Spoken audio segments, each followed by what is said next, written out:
नमस्कार, आप देख रहे हैं अवध समाचार पोस्ट न्यूज और मैं हूं आपके साथ ज्योतिका। आइए रुक करते हैं खबर की ओर। यूपी में योगी सरकार स्वास्थ्य व्यवस्था को लेकर बड़े बड़े दावे कर रही कि यूपी की स्वास्थ्य व्यवस्था और राज्यों से बेहतर है लेकिन धरातल पर सच्चाई कुछ और ही है। जी हां, हम बात करते हैं यूपी के बलिया से, जहां बलिया में बढ़ते डेंगू के मरीजों की संख्या में लगातार हो रही वृद्धि के आंकड़े चौंकाने वाले हैं। जहां लगातार डेंगू के मरीजों की संख्या में भारी इजाफा हुआ। 1 जनवरी से लेकर अब तक 157 डेंगू के मरीजों की संख्या बताई जा रही है। हालांकि वर्तमान में अभी 40 मरीज हैं और 100 मरीज ठीक हो गए हैं। 40 मरीजों का इलाज अभी चल रहा है और जो बाकी मरीज हैं वह स्वस्थ हो गए हैं। और जो 40 मरीजों को हॉस्पिटल से इलाज नहीं किया जा रहा बल्कि उनके घर से ही इलाज किया जा रहा है। अभी तक कोई मरीज हॉस्पिटल में भर्ती नहीं कराया गया। सभी मरीजों की घर पर निगरानी हमारी टीमों द्वारा की जा रही। जहां डेंगू के मरीज मिल रहे हैं वहां स्वास्थ्य विभाग की टीम जा रही है। जिस घर में मरीज मिल रहे हैं उस घर से लगभग 50 घर का सर्वे किया जाता है और छिड़काव किया जाता है। अगल बगल के लोगों को अगर बुखार होता है तो उनका समुचित इलाज किया जाता है।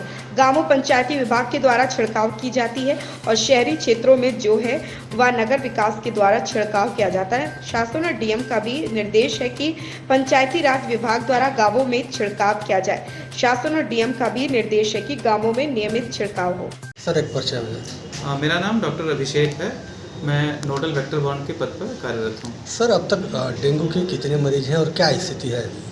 देखिए, 1 जनवरी से लेकर के अभी तक जनपद में कुल 157 डेंगू के जो केसेस हैं वो संसूचित हुए हैं और इसमें से 40 मरीज ऐसे हैं जो वर्तमान में अभी इनका इलाज चल रहा है। बाकी सभी मरीज जो है वो स्वस्थ हो गए हैं। तो क्या सर जो मरीज जो बचे हैं इनकी क्या स्थिति है अभी ये जो 40 मरीज हैं ये लगभग सामान्य स्थिति में हैं और ये सभी लोग घर पर हैं। भर्ती अभी कोई भी मरीज नहीं है और ये सभी मरीज जो हैं अभी घर पर ही हैं। सभी लोग सामान्य स्थिति में हैं। इन लोगों के स्वास्थ्य की जो निगरानी है वो हमारी टीमों द्वारा जो है वो रखी जा रही है। इसके बचाव के लिए क्या क्या उपाय किए जा रहे हैं? देखिए, डेंगू के बचाव के लिए सबसे सर्वोत्तम उपाय ये है कि पूरे आस्तीन के कपड़े रखें, अपने घर के एवं कार्यक्षेत्र के आसपास जल जमाव न होने दें। जो डेंगू का मच्छर है, एडीज प्रजाति का मच्छर होता है, ये साफ पानी में पनपता है, इसीलिए अपने घर और कार्यक्षेत्र के आसपास जल जमाव न होने दें। और दिन के समय ये मच्छर काटता है, इसीलिए पूरे आस्तीन के कपड़े पहन के रहें, रात में मच्छरदानी में सोएं, ये मुख्य है।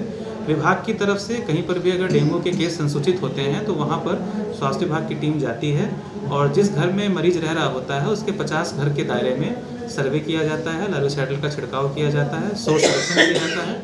सोर्स रिडक्शन का तात्पर्य है किसी के घर में अगर कोई साफ जल का स्रोत जमा है तो उसे खाली करवाया जाता है, लोगों को जागरूक किया जाता है। इसके अलावा सर्वे करके बुखार के कोई भी मरीज अगर चिन्हित होते हैं तो उनका समुचित उपचार करके उन्हें जो है दवाई प्रदान की जाती है टीम द्वारा। लेकिन सर देखा जा रहा है कि गाँव में कहीं भी छिड़काव इस तरह के नहीं हो रहे हैं। देखिए, गांव में जो रूटीन का छिड़काव है वो मैं बताना चाहूँगा कि पंचायती राज विभाग के माध्यम से किया जाता है और शहरी क्षेत्रों में जो छिड़काव है रूटीन का वो नगर विकास विभाग के द्वारा किया जाता है। कहीं पर भी डेंगू के अगर केस आते हैं तो जो केस बेस्ड एक्टिविटी है वो हम लोग करते हैं। केस बेस्ड एक्टिविटी का तात्पर्य ये है कि जब कोई मरीज संसूचित होता है तो वहाँ पे हमारी टीमें जाती हैं और वहाँ पे छिड़काव और निरोधात्मक गतिविधि जो है वो की जाती है।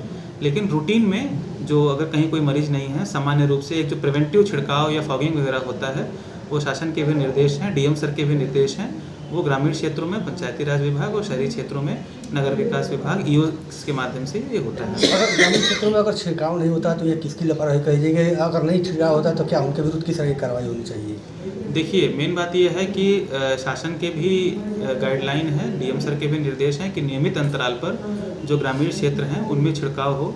इसके लिए पहले गाइडलाइन भी किया है कि ग्राम स्वास्थ्य स्वच्छता पोषण जो समिति है उसके माध्यम से इसका छिड़काव जो है वो करवाया जा सकता है। इस खबर में बस इतना ही। बने रहिए अवध समाचार पोस्ट न्यूज के साथ।